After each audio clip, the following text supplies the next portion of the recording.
नमस्कार, आप देख रहे हैं मेरा समाधि यूट्यूब चैनल के इस बुलेटिन में। मैं प्रेम आनंदकर आप सभी का हार्दिक स्वागत और अभिनंदन करता हूं। राजस्थान विधानसभा में राजस्थान की उप मुख्यमंत्री व वित्त मंत्री दिया कुमारी ने बजट पेश किया। वर्ष 2024 और 2025 के इस बजट में दिया कुमारी ने विकास की अनेक योजनाओं की घोषणा की।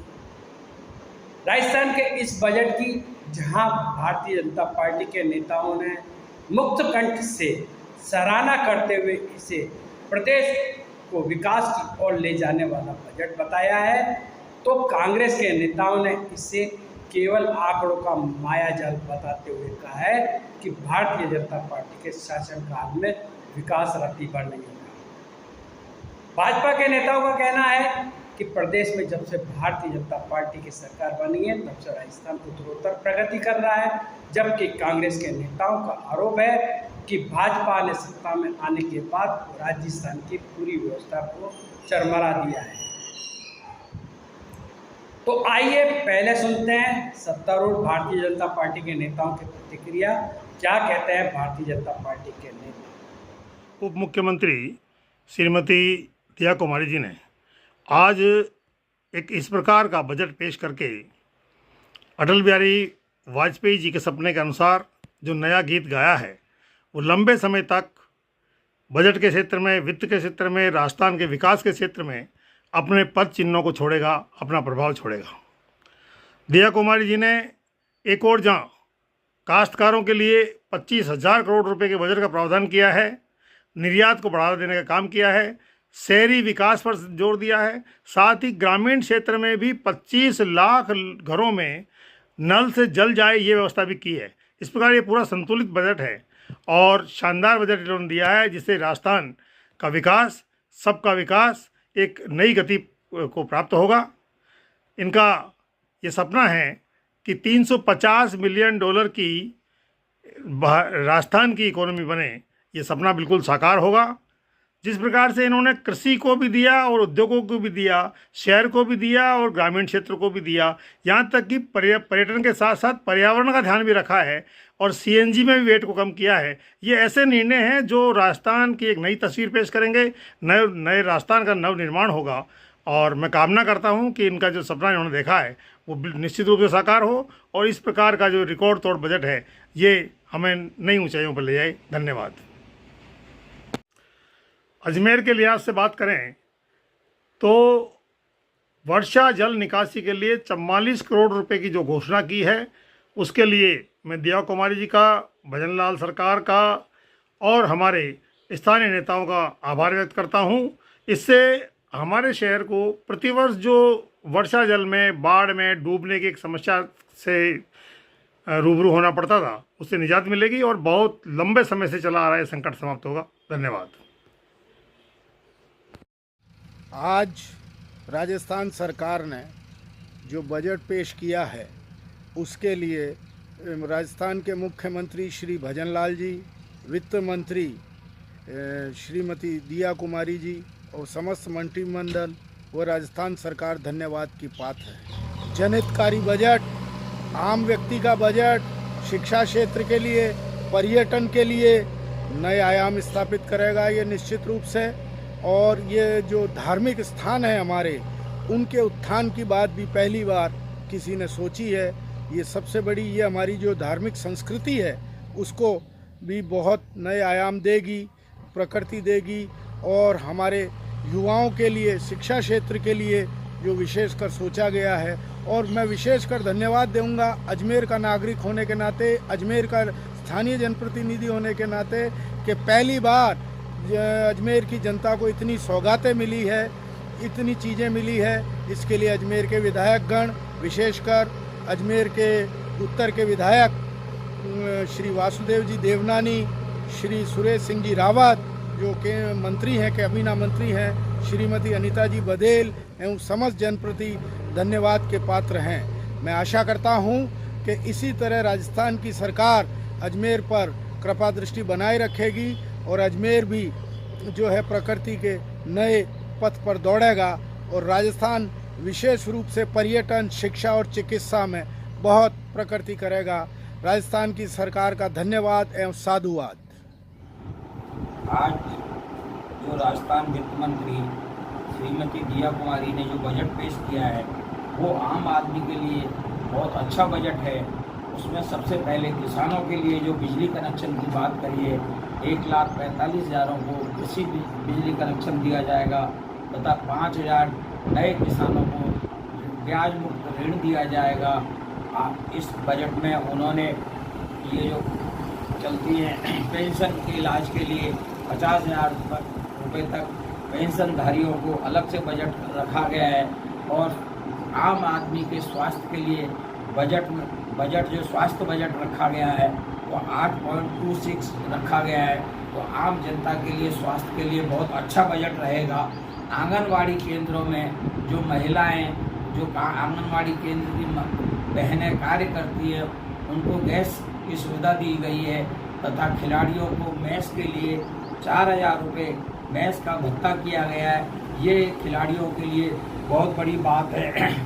और जो केंद्र की योजना है लखपति दीदी, उसमें 15 लाख लखपति दीदी बनाने की योजना है, जिनको 15 लाख लखपति दीदी बनाई जाएंगी। इस तरह देखा जाए तो ये बजट आम आदमी के लिए बहुत अच्छा है। इसी तरह धार्मिक भावनाओं को ध्यान में रखते हुए खाटू श्याम जी मंदिर जो है उसमें 100 करोड़ की लागत से कॉरिडोर बनाने की जो स्थापना है वो रखी गई है। चलिए अब चलते हैं प्रमुख विपक्षी दल कांग्रेस के नेताओं के पास और जानते हैं बजट पर उनकी प्रतिक्रिया। क्या कहते हैं कांग्रेस के नेता बजट के बारे में? आज बजट में क्या रहा, आपने देखा बजट में? भाजपा सरकार ने आज बजट पेश किया है वह बहुत ही निराशाजनक है। मसला महंगाई का था। महंगाई से जनता को सरकार ने कोई राहत नहीं पहुंचाई, ना ही कोई पेट्रोल डीजल के भाव कम किए। खाद्य सामग्रियों में भी कोई राहत पहुंचाने का काम नहीं किया। दूसरा मुद्दा ये है कि स्वास्थ्य संबंधी 25 लाख का जो चिरंजीवी योजना थी उस योजनाओं को भी इन्होंने बंद कर दिया। जो केंद्र की योजना थी आयुष्मान 5 लाख की, वह योजना लागू रखी। उससे जो कैंसर के मरीज हैं या अन्य बीमारियों के जो मरीज हैं वे भटक रहे हैं। कुल मिला के जनता के साथ इन्होंने विश्वासघात किया है, जनता की उम्मीदों पर खरी नहीं उतरी है।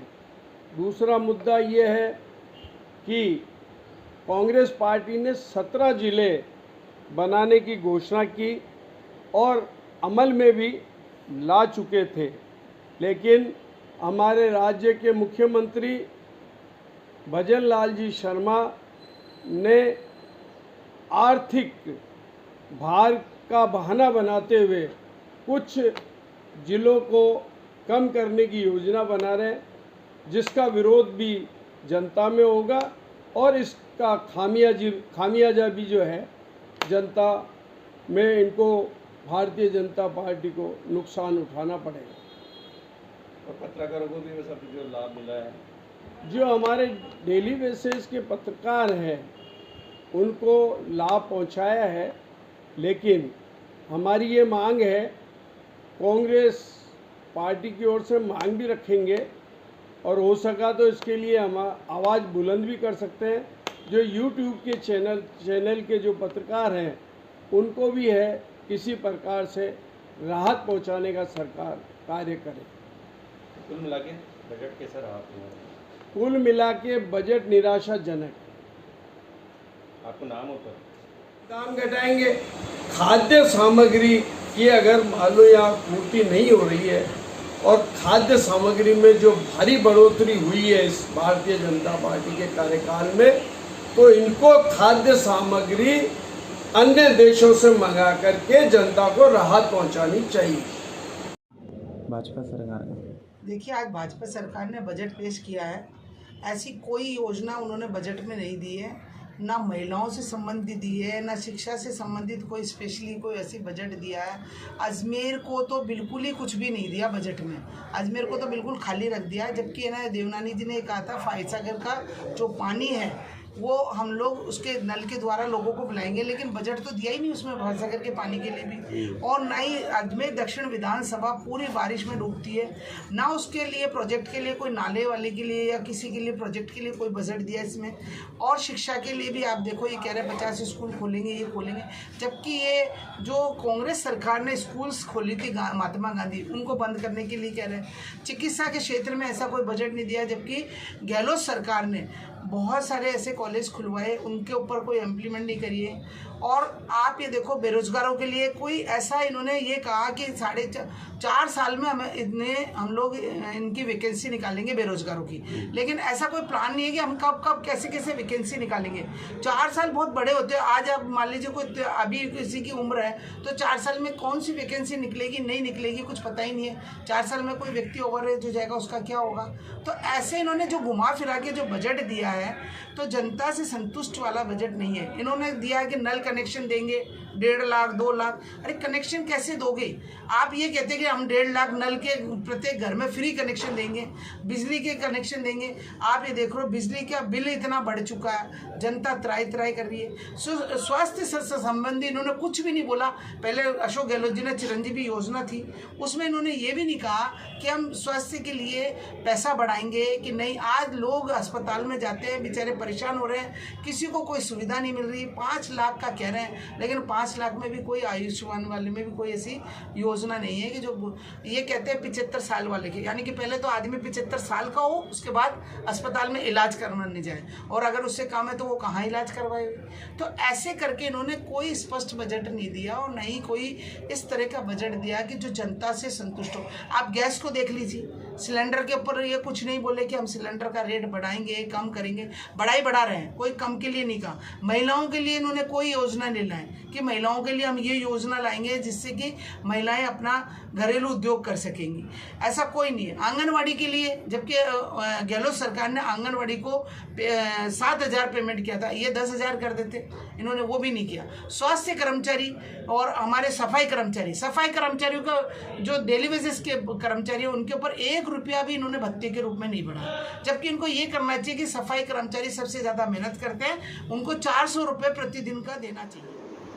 हमने राजस्थान शिक्षक संघ राधाकृष्णन के प्रदेशाध्यक्ष विजय सोनी से भी बजट के बारे में बात की। आइए सुनते हैं बजट के बारे में विजय सोनी क्या कहते हैं। राजस्थान सरकार द्वारा आज राजस्थान विधानसभा में बजट प्रस्तुत किया गया। इस बजट में बहुत सारी घोषणाएं करने का काम किया गया है। इसमें प्रमुख रूप से कर्मचारियों से जुड़ी हुई कुछ बातों को सम्मिलित किया गया है। इसके लिए हमें प्रसन्नता है और हम इसके लिए धन्यवाद ज्ञापित करते हैं। जिस प्रकार से संविदा कर्मचारियों को 2 बार की वेतन वृद्धि का इसमें प्रावधान करने की बात आई है। दूसरा, RGHS के अंदर जो राजस्थान सरकार से हमारी बहुत दिनों से मांग थी कि जो हमारी महिला कर्मचारी थी वह विवाह के उपरांत अपने सास ससुर को RGHS कार्ड में सम्मिलित नहीं करवा पा रही थी, जिससे उनके इलाज करवाने में दिक्कत आ रही थी। आज उसका प्रावधान करने का काम किया गया है कि माता पिता या सास ससुर दोनों में से एक को अपने साथ में RGHS कार्ड में शामिल करवा सकती है। इसी तरह से ग्रेजुएटी की जो सीमा है उसको भी बढ़ाने का काम किया गया है।